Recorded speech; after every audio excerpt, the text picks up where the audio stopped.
Hello, friends. Hello, friends. A tradition unlike any other. Oh, my goodness. In your life, have you seen anything like that? There it is! Adam Scott, a life changer. Mashed potato! Here it comes. Now, Druids, I've got some great news for those of our listeners out there who, like me, love a matte black finish on your clubs. As our great mates at Cobra had introduced a sleek all-black colourway of its popular LTDX drivers. The LTDX black drivers possess the same performance and design features as the standard LTDX models, but with the addition of a striking matte black finish on the crown and sole and grey stripe details. And in more good news for those black finish lovers, Cobra has introduced a second colorway with the King Cobra Black Wedge. The wedge features a satin black QPQ finish, which is highly durable and helps reduce glare in the sunlight. The LTDX black drivers and wedges are available now. So for more information, visit cobragolf.com. G'day, welcome back to the 19th Tee podcast. Drew's with you over here in Perth on the other side of the country. Not Kieran Marsh, but our very good friend. I think it's 3 or 4 times Garby. I'm not entirely sure, but you're making yourself very well at home here. Daniel Garb, welcome again to the 19th Tee, mate.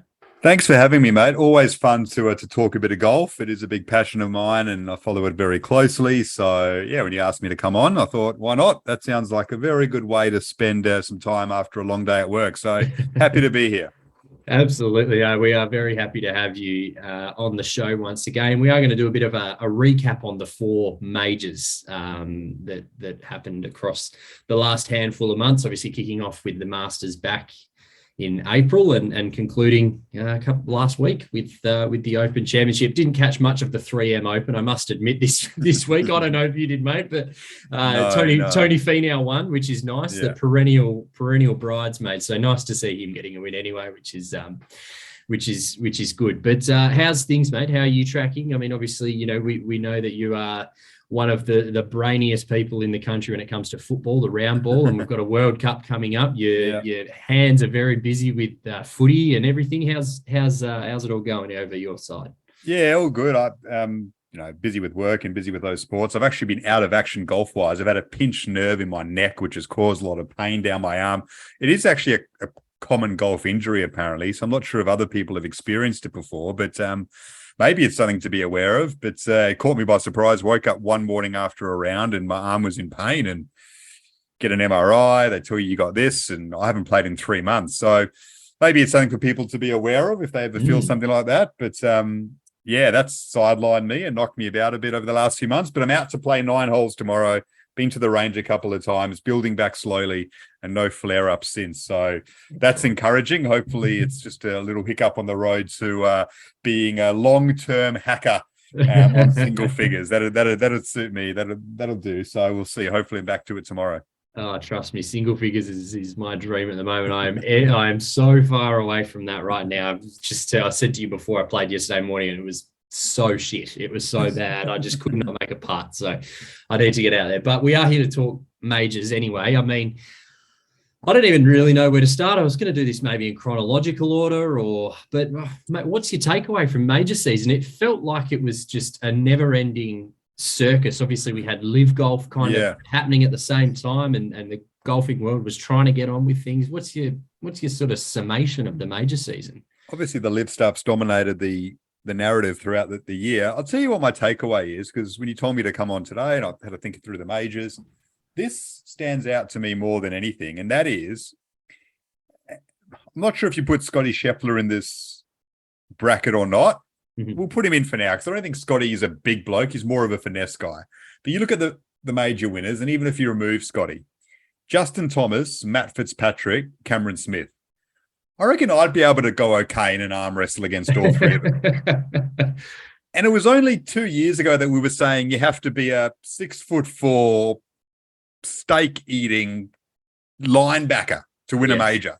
Like if you're not Bryson DeChambeau in the gym or Brooks Koepka, you're not winning a major. The game has changed. Bryson's changed it. You have to hit it 350 yards now. I thought so. And we've had 3 of, the most light-framed guys who and they've all, of course, put work in to make sure they're up to a certain distance, of course. Yeah. But they're not big guys at all. Justin Thomas has still got skinny arms. Matt Fitzpatrick's a little 5'3" bloke from Sheffield. He's worked his game out to get some length there. That's important. Cam Smith wins an Open based on putting. So that's what I've loved about it. That whole narrative has been dispensed with within a couple of years. And Bryson and Brooks have got their injury problems now. Bryson bounced back nicely at the Open, but they're off playing the Live Tour, and it feels like they're not a real threat in the majors anymore. So that's flipped on its head. And once again, the game of golf has triumphed. You think you can out-muscle it and all that? Well, you're going to get injuries trying to do it that way, like Bryson and Brooks have. Yeah. You just cannot beat it. I reckon that's out of these majors, three of the smallest guys on tour, and they've come away with the big prizes.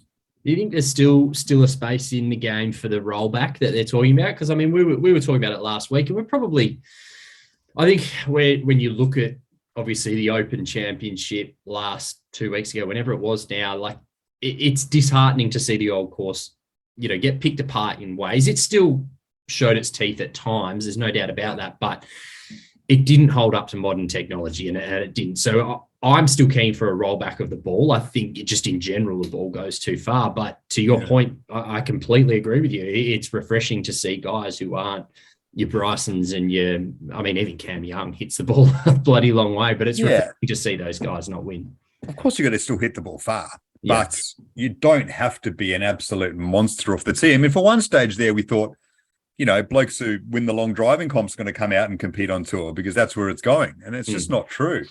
The reason why the old course was scored upon very easily is there just wasn't any wind.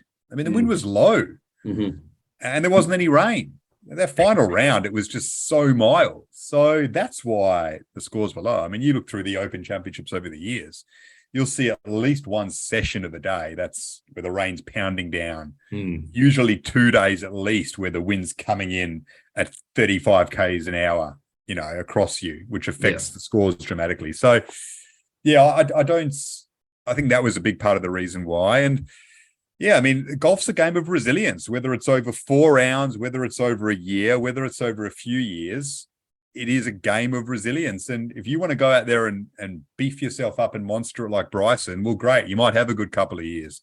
But it's very hard for your body to not catch up with you at some stage. It's too grueling of a sport mentally and physically for it not to get to you at some stage. So the guys who have just done it gradually, like Fitzpatrick and Smith and Thomas, and worked on their distance, but still maintained their class in other areas and haven't let their bodies grow to a point that it can't keep up with it all.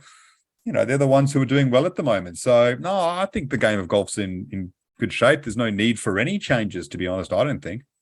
I think you're right. It's in great shape. I mean, you look at those 4 winners, and we mentioned this last week, Smith, Sheffler, Fitzpatrick, and Thomas. I mean, that's outstanding to have 4 guys who are really the future of the game. I mean, none of them are on the Live Tour yet. We're not sure about where Cam Smith's going to be in a couple of months' time. But the game's in a really healthy place, I think, from the guys that are competing in majors. To have guys under the age of 30, you haven't got some perennial old dude like Phil winning last year, albeit that was fantastic to see, but it was kind of like, at least now we've got this core group of competition that seems like it's going to happen for a little while. And then you've got guys I've got written down here like Zalatoris and Young, and even Tommy Fleetwood had a good major season. So there's a really good competitive landscape around at the moment.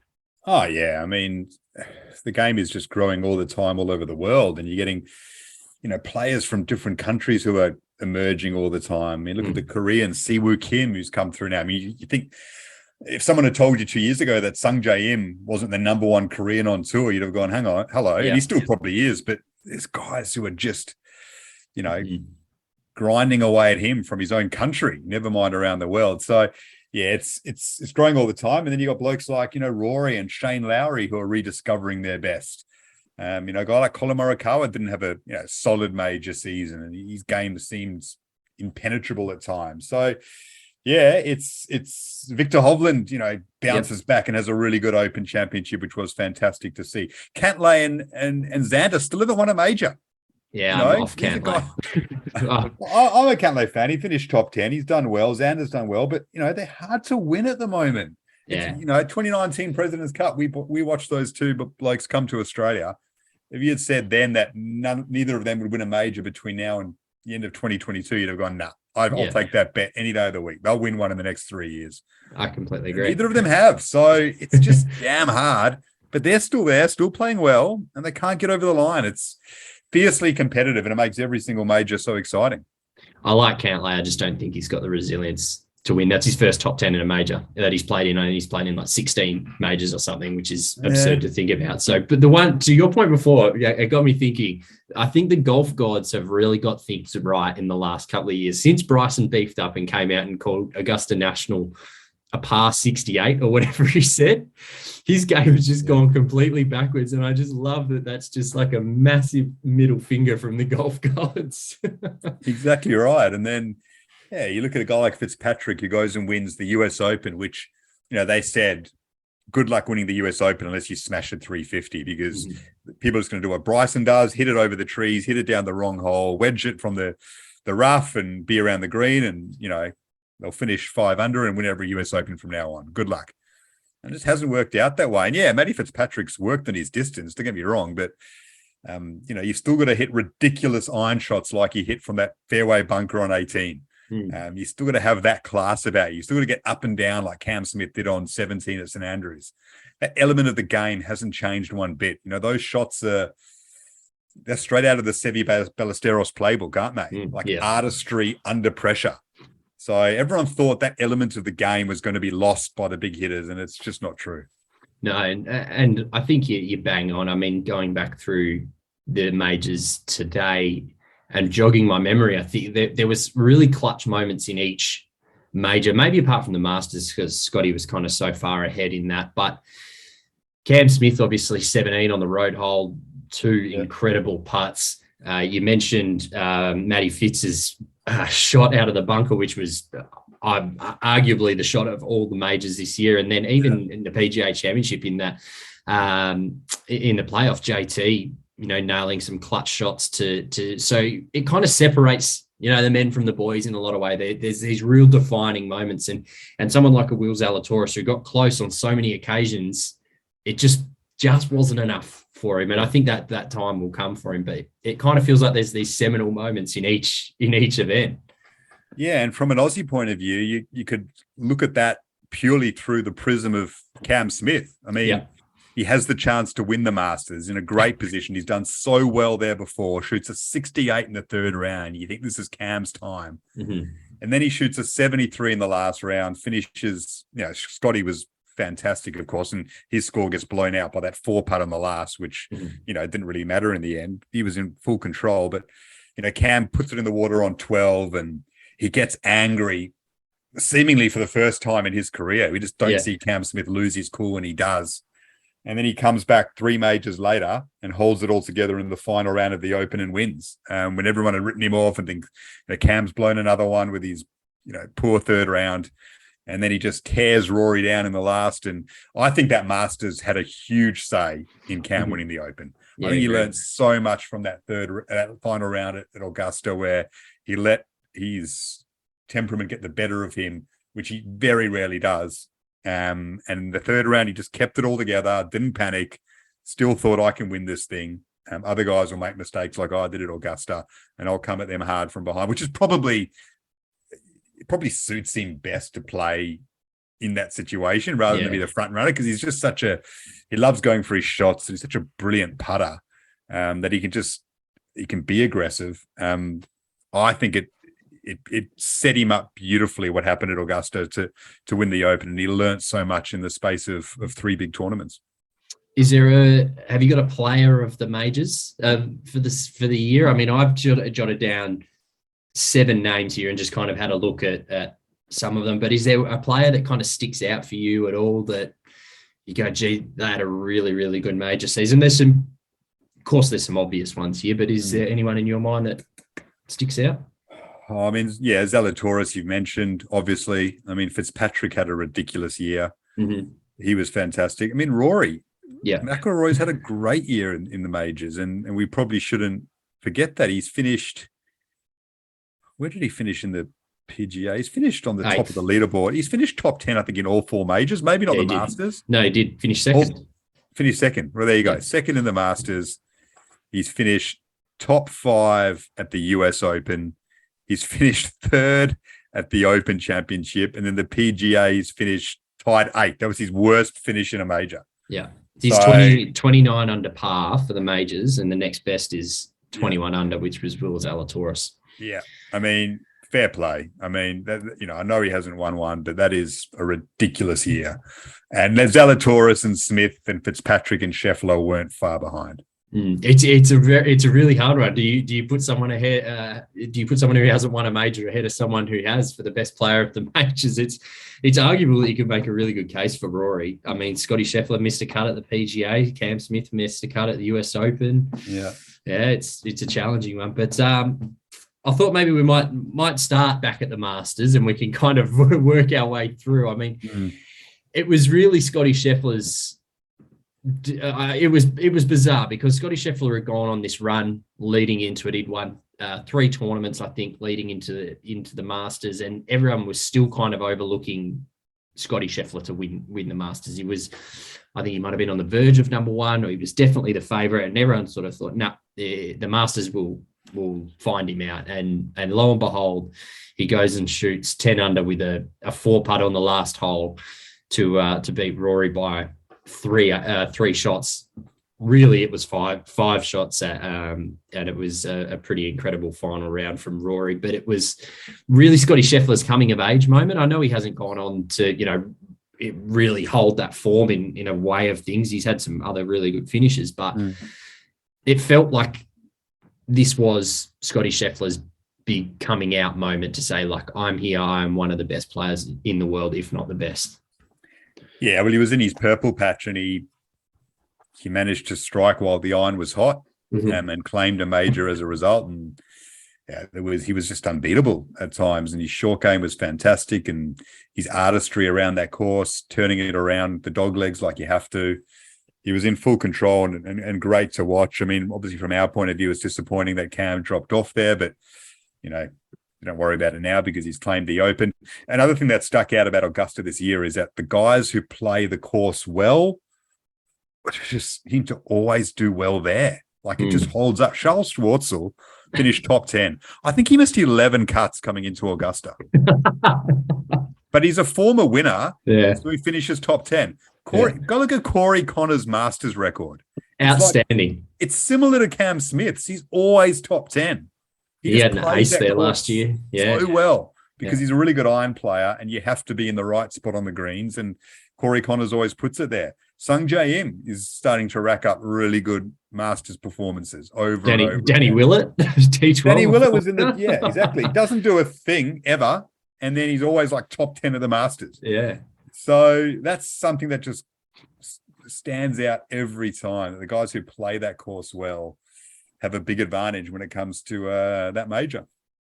And I think, talking about moments that kind of defined major seasons, for Rory, that final round 64, and I don't know, it feels like it flicked a switch for him. I know there were signs sort of that he was starting to come back, but that to me sort of was like, right, maybe we do need to consider Rory for some of these. And I don't know, it was, again, too little too late, and I think he'd put himself out of contention. He had 273s to open, but it was the signs of life, right? The CPR had worked and he was back alive. He holed out on 18, which from the bunker, which I think he said afterwards was one of his happiest moments on a golf course, and it genuinely looked like it. So I think for Rory, in terms of those seminal moments I was talking about, was 18 at Augusta when he walked off and was like, yeah, I'm here, top 5. This is the year.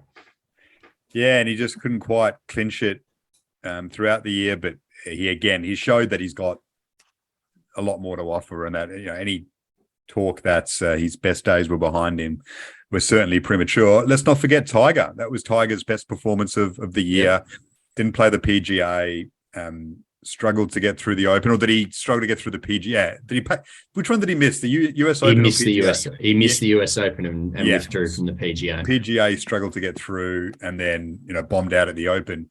But he made the cut at the Masters, which was an incredible story. That was his first tournament, and I can't remember how long.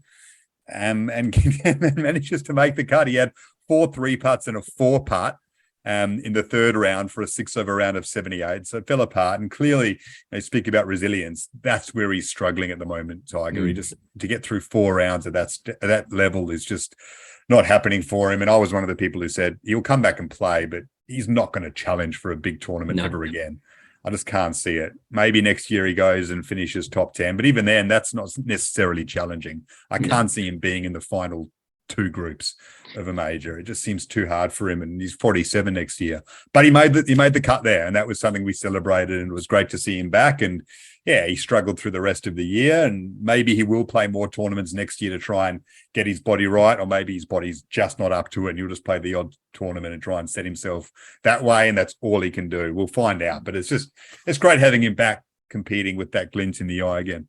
Yeah, and like we said, plenty, I don't think he owes us anything. Like, he doesn't have to come back and play, right? Like, so we always say whenever he's out on the course, just enjoy it, because it might be the last time. And that moment walking down 18 on Friday of the Open Championship was, a really special moment. So, I completely agree with you. One I did want to raise from the Masters, it kickstarted a good little run of form for an Aussie who I think is probably the second best performing Aussie in majors behind Cam Smith, and that's Minwoo Lee. Had a T14 at the Masters, did miss the cut at the PGA, but then finished T27 and T21 at the US Open and the Open Championship, respectively, for his first full season of major golf. Like, that's pretty impressive for a guy who we know is incredibly talented. But that's a good little debut season for Minwoo Lee. If you can ride one bloke from an Aussie point of view for the next 10 years, Herbert or Minwoo Lee, who are you taking? I think Minwoo. Okay. What do you reckon? Yeah, probably. I think Herbert has got a bit more dogfighting about him. Yeah, that's I fair. think he's got a bit more competitive mongrel about him. I think he's more consistent. Well. But I think he just loves a battle. Yeah. Not sure. I think Minwoo loves a game, and he's got a little bit more of a rounded game, and it's maybe more suited to certain courses and conditions. But has he got that real dogfight that you need that Herbert has? That's the interesting part. I think Minwoo's got a slightly better player, but not by much. But I think Herbert's going to put in some big performances as well over the years. I think it's a pretty even call overall. I agree. I think I liken it to Minwoo. If Minwoo is a roller coaster, right? Like, you're going to have some really good highs, but then you're going to have some really crappy lows as well. But just down Sideshow Alley, you can go ride, like the teacups, and that's Lucas Herbert. It's going to be fun, and it's going to be consistent, and you know what it's going to be like. Like, for example, if you're Trevor Immelman now and you're picking one of them for the President's Cup this year, you might say Minwoo Lee's got a slightly better game, but I think when it comes to a match play fight, I think Herbert is the one that gives you a bit more confidence. So I would agree. I think Everman's picking Herbert right now over Minwoo Lee. Yeah, I would agree. I would agree in the match play situation. I'd probably take I'd take Lucas Herbert. That's a very good point. It's that, and how exciting is that for Aussie golf for the next handful of years to have, obviously, Cam Smith leading the charge, a bit of a changing of the guard in terms of, Leishman Day, etc., and even Scotty to an extent, to now have Smithy and Lucas Herbert and Minwoo and these guys coming behind. It's really exciting for Aussie golf. And we're lucky because there's no guarantee that you'll have it. It's very tough to get guys into the top 50 in the world. Mm-hmm. It's such a ridiculously high standard. And so, who's to say in 10, 15 years we won't have anyone at all? And when, Scotty and Leishman are, their days of challenging in majors seem behind them now, unfortunately. Doesn't mean they won't in the odd big tournament, but consistently, like they were sort of 5-10 years ago, doesn't seem like that's going to happen again. Jason Dave, who knows where he's at, seemed in all sorts at the 3M Open on the weekend. Mm-hmm. So we're lucky we've got these two. We really are, because there's no guarantees in this game that you'll have them coming through. And yeah, for the President's Cup, they'll be there for years to come, I think. I mean, the Abram Answer seemingly departure from the tournament because of his live golf defection is going to open up a door for someone. And maybe it's for Lucas Herbert to step in and be on that internationals team. Yeah, absolutely right. And I think that's the silver lining for some of these for some of these people defecting to live golf, is that we might get to see some more Aussies in the field. I mean, currently, if we'll just diverge to the President's Cup briefly. So the current rankings on the top 8 who will qualify currently automatically: Cameron Smith, Hideki, Sung Jae Im, Wakan Neiman, Abraham Answer, but that's obviously out by all sounds. Corey Connors, Adam Scott, and Mito Pereira are the top 8. So you would suspect that there's going to be some Aussie some further Aussie flavour in there. It's interesting. I didn't think Scotty would be as high as he was. I didn't think he would be inside the top 8. Yeah, he's had a pretty solid year. He's been consistent. He just hasn't been challenging enough.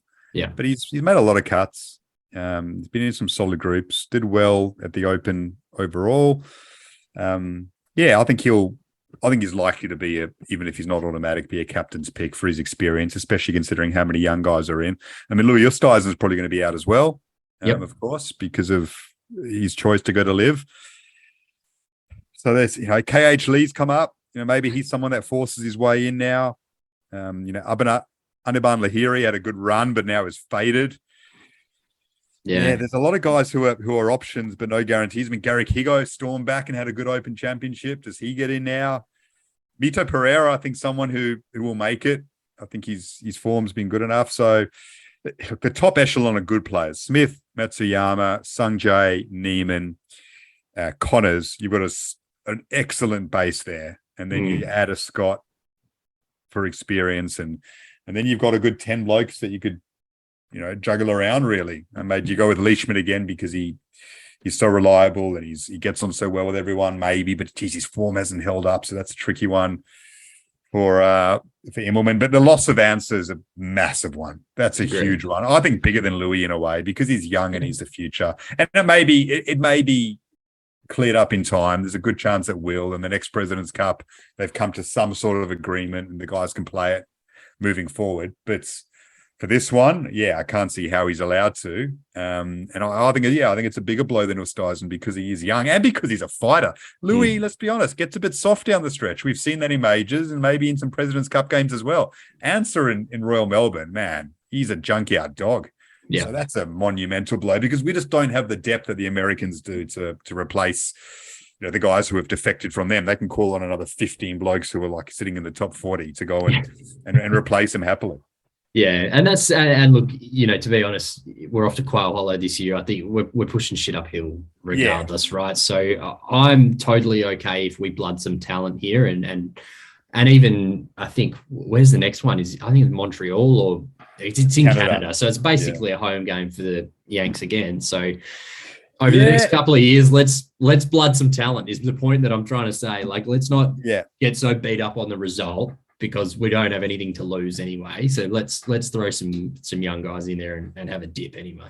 Yeah, well, maybe they put an extra Canadian in to get them ready for 2 years' time. Because, yes, the course conditions in Canada and Montreal will suit the Americans, but the crowd will be anti-Americans, like the Canadians. You'd hope so. The Canadians hate them. I mean, I know Canadians are nice and all that, but, they're sick of being talked down to by the Americans. So, you chuck a Hadwin or a Mackenzie Hughes in perhaps, and you say, look, 2 years' time, Hadwin played in 2019. Maybe a Mackenzie Hughes gets in. I want you to experience this so you can crave it for your President's Cup in Canada in 2 years' time, because we'll need you there. We're going to need at least 2 Canadians on the team to get the crowd revved up. That's going to make a big difference. So maybe he goes that way because of that.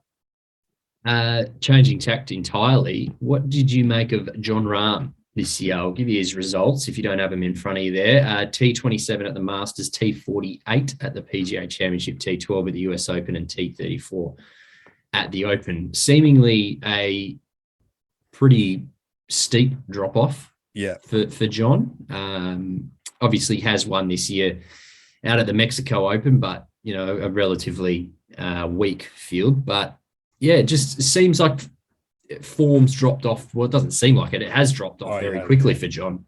Just seems like he wants it too much sometimes. I've heard Justin Thomas speak about that. He had a good major year and he won one this year, Justin Thomas, and he said he stopped putting so much pressure on himself. It feels like Rahm, even though he's won, Thomas had won one as well, the PGA. He's so desperate to get a string of majors together. He's at the stage where he's over winning normal tournaments. It doesn't mean that he doesn't try to win them all. Of course he does. He's such a fierce competitor. But it becomes all about the majors eventually for these guys once they hit a certain level. And Rahm seems like he's at the level now. And then you go through a period maybe where you want it so badly, you almost try too hard and you make a little mistake and you get down on yourself too much. And he battles with, temperament issues anyway. So, yeah, watching him, I kind of got that feeling this year. And he's also pretty big. I mean, that's his swing. So, sometimes you can lose weight and it messes up your swing. We've seen guys do that. But sometimes you do wonder, does he need to condition up a little bit more? Is that an issue? I don't know. Maybe not. I could be completely wrong. But, he is one of the bigger guys on tour. Yeah. He's got the dad bod now. He's a father. I just think he wants it. I just think he wants it too much. I think he's putting too much pressure on himself. Yeah, I agree. I think, and it's funny. You look at again, going back to that roller coaster analogy, it's up and down. I mean, 2020, we were talking about DJ having one of the all-time great seasons. We said the same thing about Scotty this year, and he's kind of taken a little bit of a dive off in the last couple of months. So it's certainly a roller coaster. Shall we have a look at the PGA Championship, won by Justin Thomas at 5 under with a playoff against Will Zalatoris, a 3-hole playoff, which I must admit, mate, I'm a fan of the 3-hole playoff instead of just going up and down 18 over and over until we get a winner. Aggregate score of 3 holes, I'm dead keen on that. So, yeah, obviously made 2 birdies to start and a par on the 3rd, and that was it. That was all she wrote. Yeah, I like the variety of it. Yeah. I don't have a preference either way, but I like the fact that it's just mixed up. Sometimes it's the 1 hole, sometimes it's 3. Yeah, it gives you different ways of watching playoffs, and sometimes that's cool. The only problem is sometimes when it's a 3-hole playoff and it's a Monday morning here in Australia, and you're like, I've got to get to work. Yeah. I've put off this phone call 3 times. I've there's 3 meetings I've still got to have today. That's a problem for us. Whereas the sudden death, you can, it's over quicker and you can get on with your day. But I mean, that's just the standout memory of that is Mito Pereira's stuff up, really. It's always a hard one because the guy's playing so well. He's hitting drivers so well. Can you sit there and say, peel it back to 3-wood and put it in play? I mean, we've all been out there in the course. You're hitting driver well, why change a club that you're hitting nicely? He just didn't execute under pressure. And that happens to young players in majors when there's so much to gain, and he lost a bit of concentration at a crucial moment and put himself in trouble when he didn't need to. So that stands out for me. And you've really felt for him, and he dealt with it brilliantly. And I loved seeing all the Central American and South American guys getting around him. That was fantastic. He'll, I'm sure, learn from that and be contending again because he's a serious player. But Justin Thomas, fair play. He said, if I can just post a score, the guys are going to make mistakes on this course, and I'm a chance to win it, and he did. Yeah, and look, not to draw parallel to what Cam Smith did at the Open Championship, but a 3 under 32 on the back 9 on a very tough course. I mean, that's seriously impressive when you've got to come from behind, you've got to score, you've got to make shots, and as you said, hopefully someone stuffs up, and if they don't, then you got beaten by a better player. But he hit the shots when it was genuinely required, and I think it was number 17, if I'm recalling correctly, where he drove the green and just put himself in such a wonderful spot. And it's an interesting one with JT, and I remember talking to Marshy about this at the time. I said, like, is this JT's major, right? Like, are we just going to expect him to maybe win another couple of these? And the Open Championship never really seems like it's a course for JT. We say Augusta every year, and yet when we haven't got it, is it just the PGA Championship, the setup that's going to suit him? Maybe I don't know.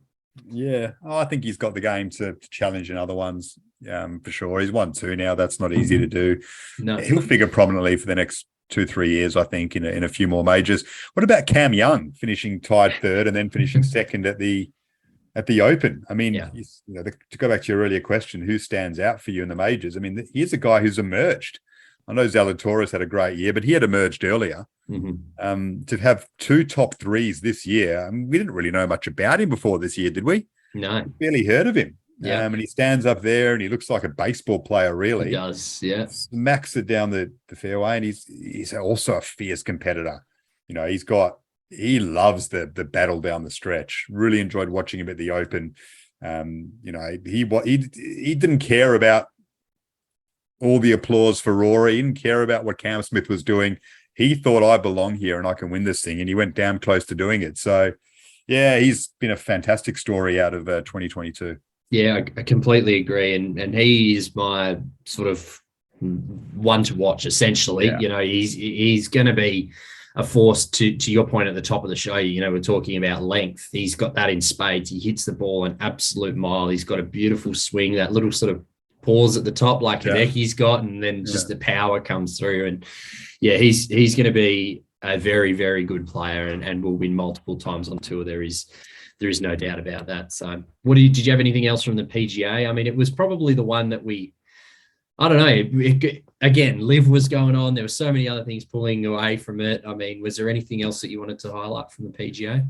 Not really. Just really liked the course. Enjoyed watching and go out at Southern Hills, and you know, it was tough. I mean, the final scores are -5. Yeah, I just enjoyed watching them grind it out and battle. That was fantastic. So yeah, it was one to remember in that sense. And it, you know, you look at Matty Fitzpatrick tied 5th, and then he goes to win the Open. It set things up for him as we move on to the next major of the year. Yeah, absolutely. The US Open Country Club at Brookline. I mean, this was one that I think, personally, you know, I'd sort of read about Southern Hills and I kind of knew it, but the Country Club, I didn't really know much about going into it. And I was kind of enjoying not knowing. So viewing it on the TV and kind of seeing it for the first time, it was really interesting. Just the way that the course was laid out and the fact that it didn't necessarily reward that bomb and gouge style, to your point again.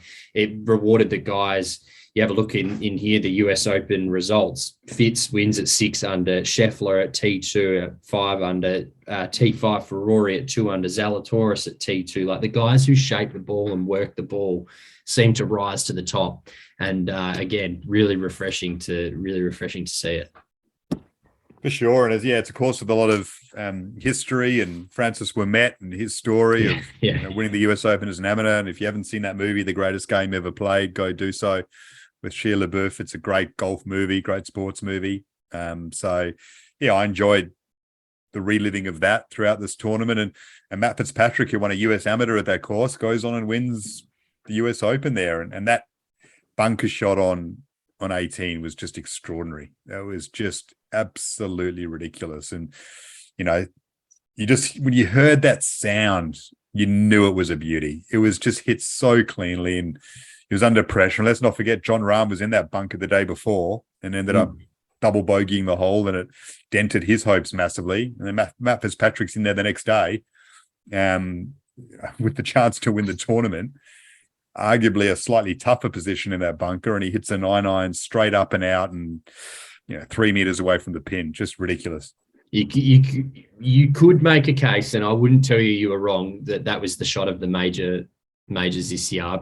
I'd happily let you have it if someone wanted to believe that, because it was truly incredible. And I remember sitting there watching them come down 18, and I was very much rooting for Matty Fitz, because it's the first time that me and Marshy actually both picked him, and it's our first tip that we've ever got right in about three years of doing this show. So we were very much on him, and we were like, just don't hit it in that fucking bunker on the left. And what did he do? Hit it in the bunker. He was one of my picks to win it because he'd won the US Amateur there. That was the main reason. So I was on him as well. But, I'll be honest, I'll put my hand up. I thought Fitzpatrick was the kind of guy who had a ceiling on his talent. Mm-hmm. I thought he'd be a good player, but he just, didn't seem to have enough tricks in his game. But, credit to him for making sure he got his length out there and putting another 15, 20 yards on his drives, but then still working on the other aspects of his game. And, go back to the point earlier about, the little guys managing to triumph against that storyline of the Smashers taking over the game. Here's a guy who writes down every single shot in his little book. He doesn't go to mates' bucks parties. He doesn't drink. He doesn't do this because he knows that he's not given the same God-given gifts as other guys. And if he's going to win majors, he has to extrapolate every single little bit of ability out of his body. And he went and he did it. That's just a fantastic story for work ethic, really. I mean, he's a hugely talented guy, but yeah, if he doesn't do that, he doesn't win majors. If he doesn't put every single little thing into it, unlike, say, a Brooks, for example, who just switches on for the 4 tournaments a year, but or used to, he did that, and he managed to win out on quite often a layout that's the most difficult to win out on because it's just so punishing. So that was great to watch. I really enjoyed that story to emerge.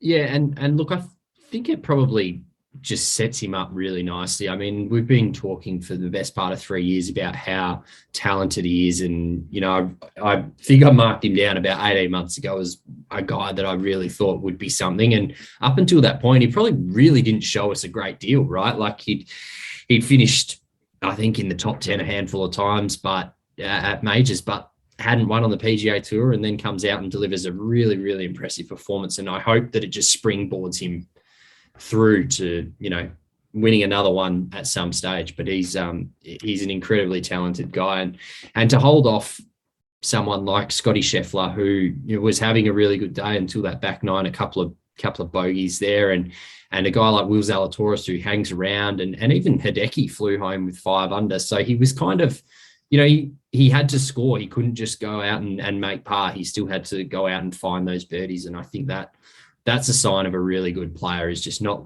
sort of resting on your laurels. He's still head down, ass up, and trying to find those birdies out on course.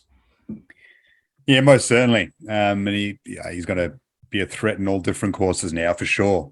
So yeah, he's a little gem, Matty Fitzpatrick, and very important for the European Ryder Cup team, which is fading away a lot. But they've needed someone to jump up because it looked, recently like, okay, Rahm's going to be there for a little while. Hovland's a young gun. Rory's going to be there. They needed someone else to jump up, and he's done that now. So now half their team is strong. They've got a big issue because guys like Poulter and Westwood, and they're all fading away, and there aren't enough coming through. But him jumping up, they just breathe a huge sigh of relief. They've got at least 4 or 5 top level players. Yeah, I completely agree. And we've the European team, as you mentioned, it's not hanging in the balance. I don't think it's the right term, but you're right. The depth absolutely isn't there. And even a guy like Rory, he's not getting any younger. So he's probably got maybe a couple left in him by the time another 4 years roll around. How old will he be then? I don't even know how old he is right now, but he's not going to be, he's probably closer to 40 than he is to 30. So yeah, he's not going to be around forever. Last one of the year was the Open a couple of weeks ago, mate. I mean, how do you sum it up? I mean, it's my favorite tournament of the year. It's easily my favorite major. It was just seemingly, as we said last week, it was almost a coronation for Rory. It was, everyone wanted him to win, and when he was 4 shots ahead going into the final round, even though he was playing with Victor Hovland, it felt like poor Victor didn't even have a chance. It felt like everyone was backing Rory, and along comes Cam Smith and spoils the party, which was lovely to see. Yeah, it was just brilliant. I mean, the display of putting that Cam put on in that final round was just mesmerizing golf. And look, maybe we had the rose-tinted glasses on a bit because he's an Aussie, but I certainly thought he's a chance because of his putting game. Like, he's the kind of guy who can go out there and land 3 putts in the first 6 holes and all of a sudden be 1 back or be level. And he did do that. Rory missing his putts helps, but we had that feeling going into it, and then to watch it come to fruition like it did was fantastic. And once he got in that position, you knew he wasn't going to stuff it up. It was just so clear that he wasn't going to make a mistake. Rory might catch him. Rory might start making a couple of putts on the back 9, but he wasn't going to mess up. He'd learned from that Masters that we spoke about earlier. He had so much drive in him. He's such a fighter, and his game was just in such ridiculous shape. And then that pass save on 17, I remember messaging in the middle of the night to mates saying, just get through 17 unscathed, because you knew 18's, a possible eagle hole, but very likely birdie. If you stuff it up, you're still making par. Just get through that tough 17th unscathed, and he puts it where he does, and you think, oh no, how's he going to, this has got bogey written all over it. And that up and down is just insane. And like, it's one of those situations that you look at it from, if you an amateur golfer, social golfer, point of view, what would you have done in that situation? Like, yeah, we probably would have thought about putting, but we would have been so scared of putting in the bunker. Mm-hmm. And most pros would have been. And he gets so close to it, but still rides it up perfectly.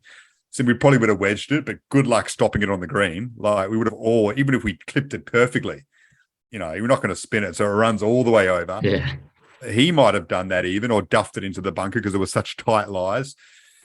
To just nail the 2-putt from there was out of this world. And I don't think, maybe Spieth at his absolute best is the only other guy that could do that from that situation, putt.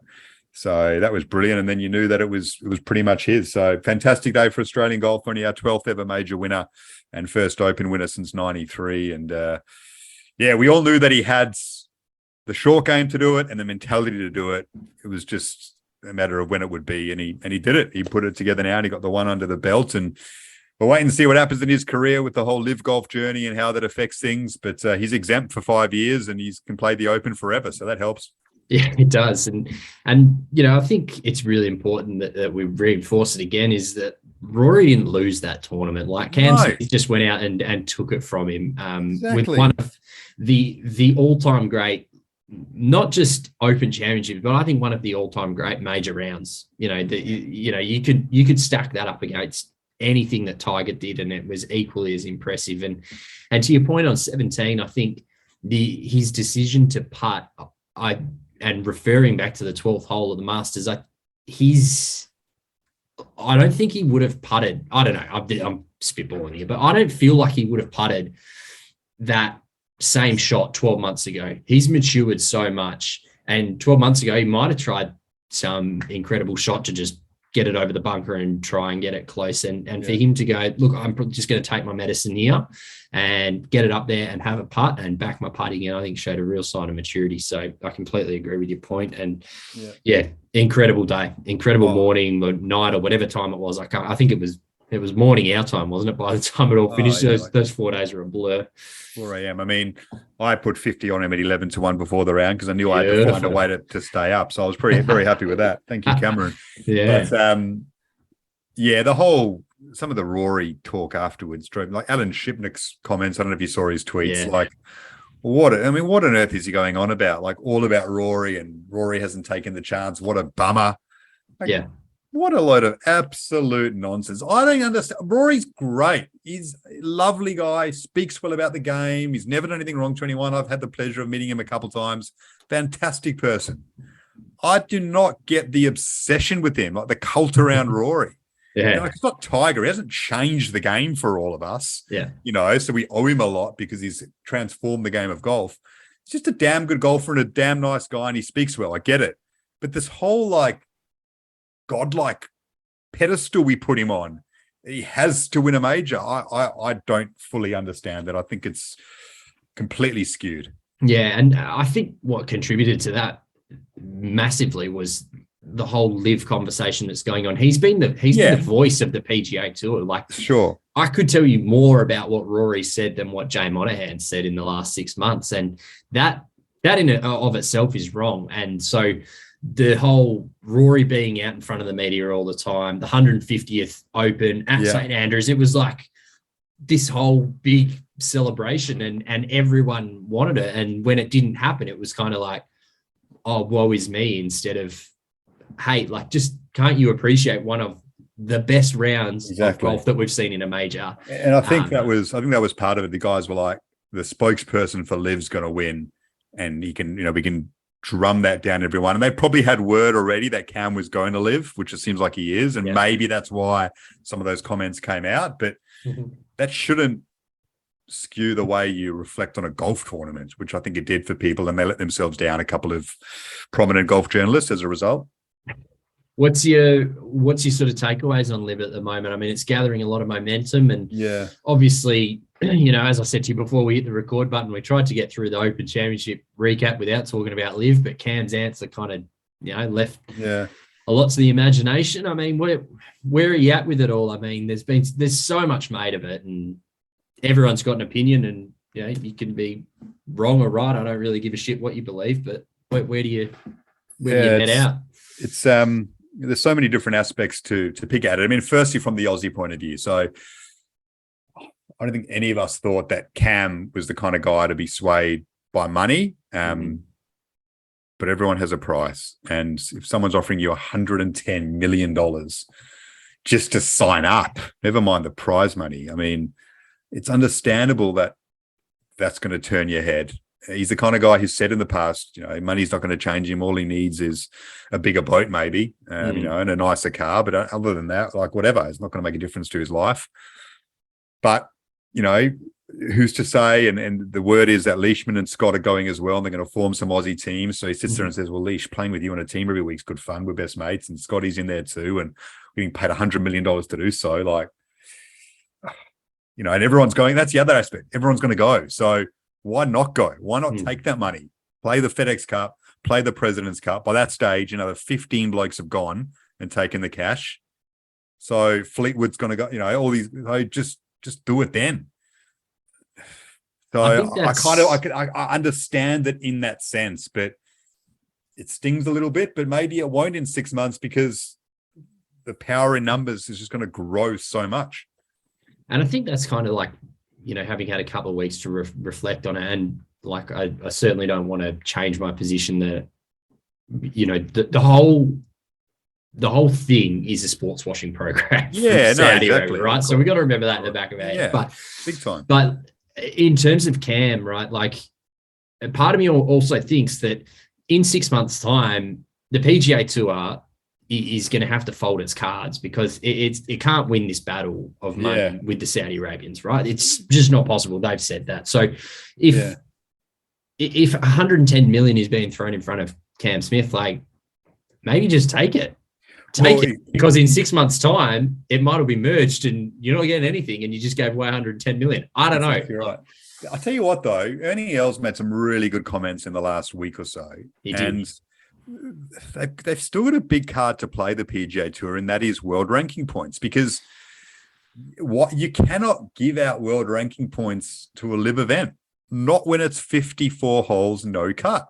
Correct. That is not the rules of tournament golf. And as long as the PGA Tour and European Tour and Asian Tour are playing normal events, you cannot distribute world ranking points. Now, if they all go and play these Asian events to get around that loophole, well, so be it. And then you are stuffed, and they might go and do that. But then the whole rhetoric around wanting to play less golf is just... Oh, that was always bullshit. It proves it, though, right? That was always crap. Every single answer they've given is crap, other than I'm taking the money. I'm sorry. Agreed. Like, yes, playing less events, for the guys who've won majors and they're exempt, they don't have to go play those Asian tours, fine. Playing in a team, is cool. It's not the reason why you've gone. Not at all. No, of course not. Absolute nonsense. So... And if they come out and just say, look, I've taken the money, then I think we'd all reflect on this a whole lot better. At least they're being honest. Yeah. If the money wasn't coming from Saudi Arabia, this would be a whole different discussion. If it was some 100%. England billionaire that was doing it, you'd say, well, hang on, this is an open market. He's blowing up the game. Now let's see what happens. And, at the same time, we know better than anyone in Australia, we don't have much sympathy for the PGA Tour. They've been happy to Americanize this game to within an inch of its life and focus only on that. And that is not necessarily the reason why Live Golf has come about. That's not the Saudis' goal, to grow the game. It's to grow Saudi Arabia's reputation. But it's a benefit for a country like us and for other countries around the world. The interesting thing about the sports washing part, Nathan, I've been thinking about this the last few days, is, Saudi Arabia's, in theory, doing this to improve its image. But the more of a saga it becomes, the more we actually talk about their human rights abuses. That actually gets brought to light more and more as a result. Now, their theory might be, look, they're smart people. They're not idiots. Their theory might be this was of course it's going to blow up and be a very controversial thing. But in 10 years, everyone's going to forget about what was said 10 years ago, and there's going to be a massive tour, and it's going to be thank you, Saudi Arabia and Saudi Arabia. Maybe that is their theory. It might be. But for now, it's actually bringing all these things into the public conversation far more than it would be normally. Agree. Yeah, it's bizarre. It is, but also like they probably don't care. Like they've got that plan that it's like, hey, 10 years, agree, in 10 years' time, they've got the money to fund it for the next decade. So why do they really give a shit? Like we'll just see it out for the next 10 years. The guys who go and jump ship now will, they'll cop all the criticism and away they go. Like it's not going to go away. And that's the simple fact. And my whole thing has been about that, where the money comes from. It's not ideal. It's not great. It's from a country that's got a horrific system in place at the moment. And it's like how anyone can support that is just beyond me anyway. But if the PGL came about, which is the ones that I've been back in the PGL for a long time and they've gone very quiet. So I don't know where they are, but hopefully they come back out. But it doesn't seem like it. It seems like the PGA Tour is going to have to make or break bread at least with the Saudis in some way, shape or form, right? I mean, everyone's got a price, and they do. You can't blame a Matt Jones or a Wade Ormsby or a Jed Morgan because they don't know where their golf career is going to go. Jed Morgan, he's done well in the Aussie Tour, but he doesn't know he's going to get a card on the PGA Tour. He doesn't know he's going to be able to play majors. You give him that money, how can he say no? How can a Matty Jones at 40, who's just had a little taste of it, he knows he has one bad year and he's back playing the Aussie circuit. So, and Wade Ormsby's been battling for a while. So I can understand them. Mate, if they came to me or you and offered us $1 million a year to go be reporters, of course we'd say yes. Yeah. Doesn't mean we'd be happy with where the money's coming from, but we're not in a position, unfortunately, in life to say no. Yeah. The guys who are Phil and Dustin and Brooks and Bryson and Cam. And so therefore we can question them because they are in a position to say no.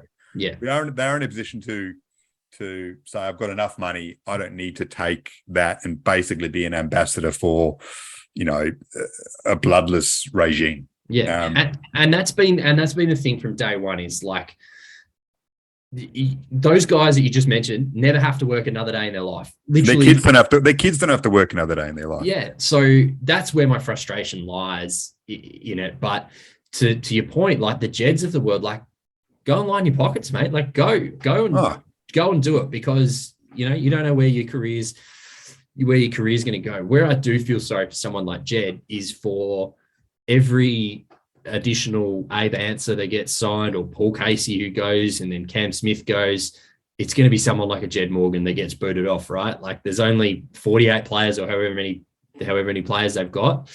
They're going to have to boot someone off the tour every time a big name. How does that work? Does Jed have a 2-year contract and then, I don't know.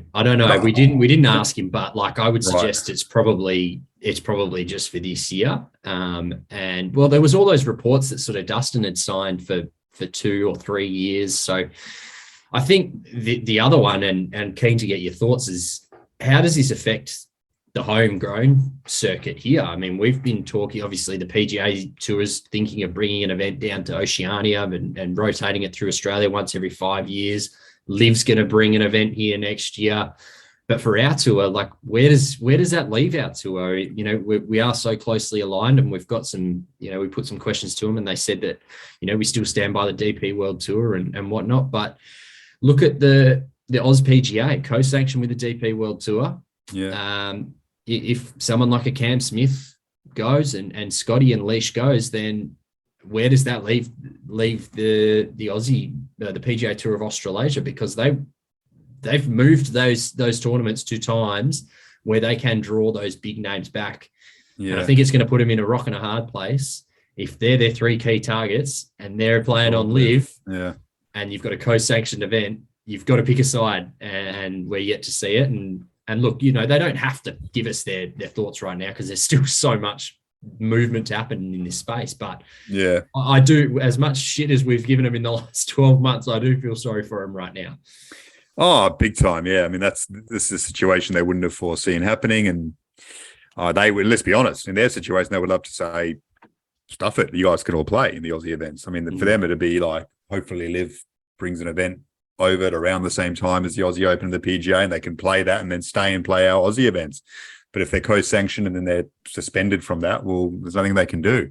They would love to give them an exemption. They just wouldn't be able to. Yeah, I mean, I hope in time that this just globalizes the game, and, you know, the PGA, they have to have some sort of co-sanctioning agreement, and that means tournaments down under, and then guys who come to play tournaments in Australia, rather than coming for 1 week and flying back, stay for another and play a big Aussie event. And you put the Aussie Open or the PGA alongside it, and you get better fields, and, you know, we can start building up Aussie golf again. That's the hope, that, you know, in a few years it will be a consistent 2, 3, 4 tournaments on the Aussie schedule to look forward to as a result. But who knows? Who knows where it's all going to land? We don't know. Could this be worse for the Australian calendar in time, potentially, because it just concentrates everything at the top level?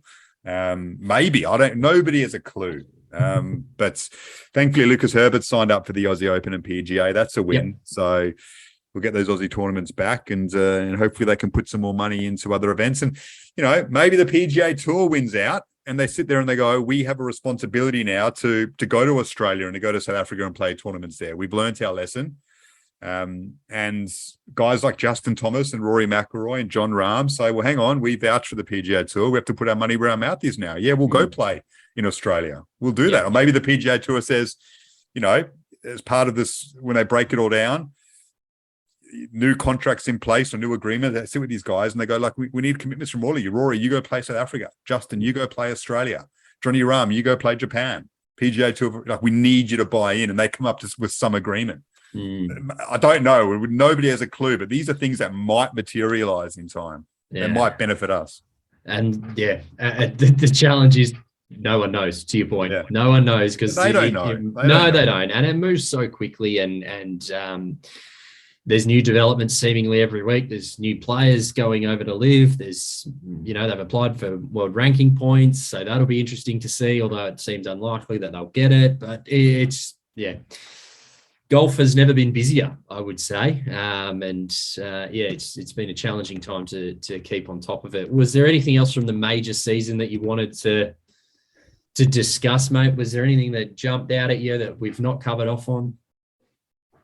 Not really. I think we've covered it pretty comprehensively. It's just, you know, damn enjoyable. I mean, what do you make of them being so close together? It feels like it's sort of 2 months, and the majors are all after the Masters.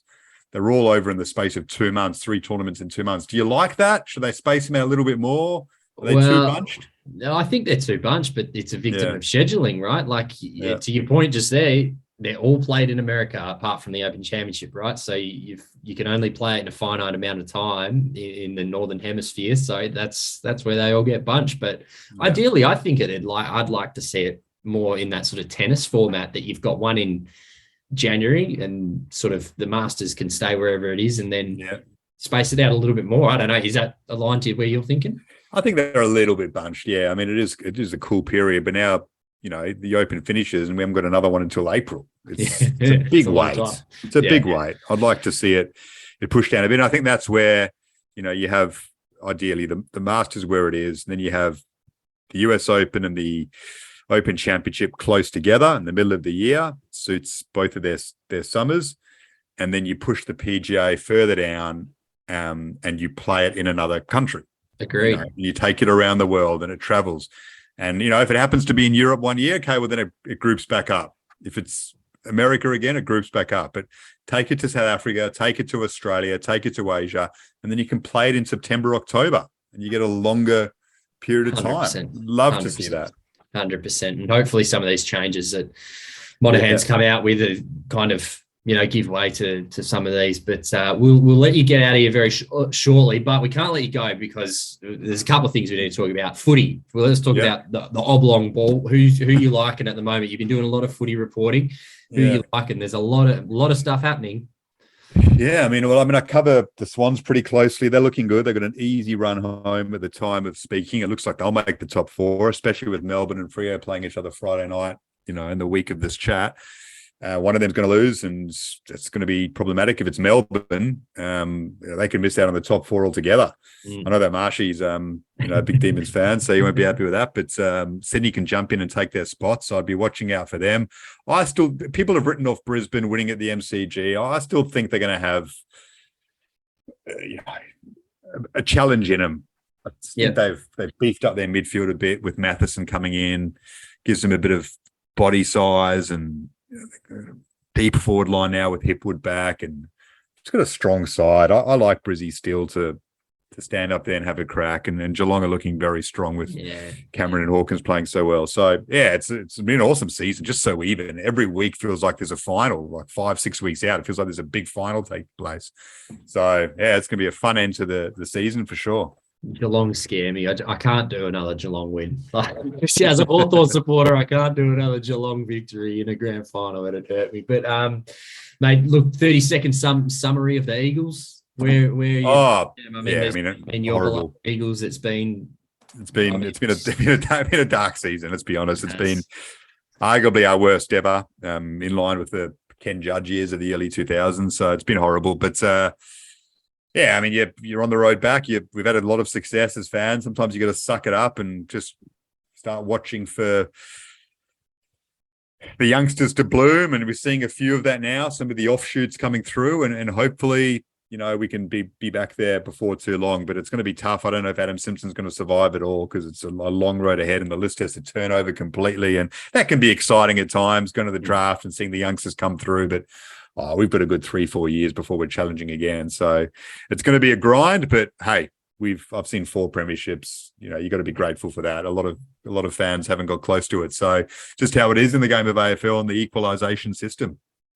And then November is where all the action really starts, mate. The World Cup. I'm so excited for this. I don't know why, if I've been paying more close attention to it, but what a qualifying process. I mean, for starters, Jesus, we like doing it the hard way. But maybe give us the overview. What's your thoughts on Australia? You reckon we've got a decent chance? Obviously, France, Denmark, Tunisia, I think. Is that our group?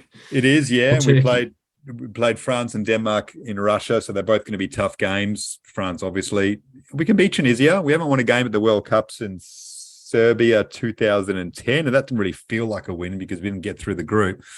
So we've gone 2 World Cups without a victory, and we'd love one. Tunisia is a big chance, that second game. So, I'm going. Can't wait. Very lucky to be going. Nice. With the Green and Gold Army. If you are looking for a tour, get in touch with the Green and Gold Army, because they provide a great one. Pure football fans, and Qatar's going to be, I think, pretty cool. I mean, you can go and see other games, which you can't do at other World Cups, because everything in the same area. It's a very small, confined space, which will be great. Rub shoulders with lots of different supporters from around the world. That'll be fun. And to be there again is just something to lap up and appreciate. The 5 World Cups in a row is an amazing achievement for Australia. So let's hope we can snare a win. That's the focus. France, obviously, first, is going to be very difficult, but Tunisia is a winnable game second up. So that'd be something to really focus on for the nation over the next few months. Hopefully results go our way, and who knows, we may sneak through in some stroke of fortune. But mate, we'll let you get out of here. If we don't speak to you before then, enjoy the World Cup. It's going to be an incredible experience. We thank you for jumping on, recapping the majors. It's been a wild major season. There's been so much other crap going on that we've had our view taken away. But Garby, thanks for coming on, mate. Appreciate it every time you're sitting in the hot seat. No worries. Thanks, mate. All the best.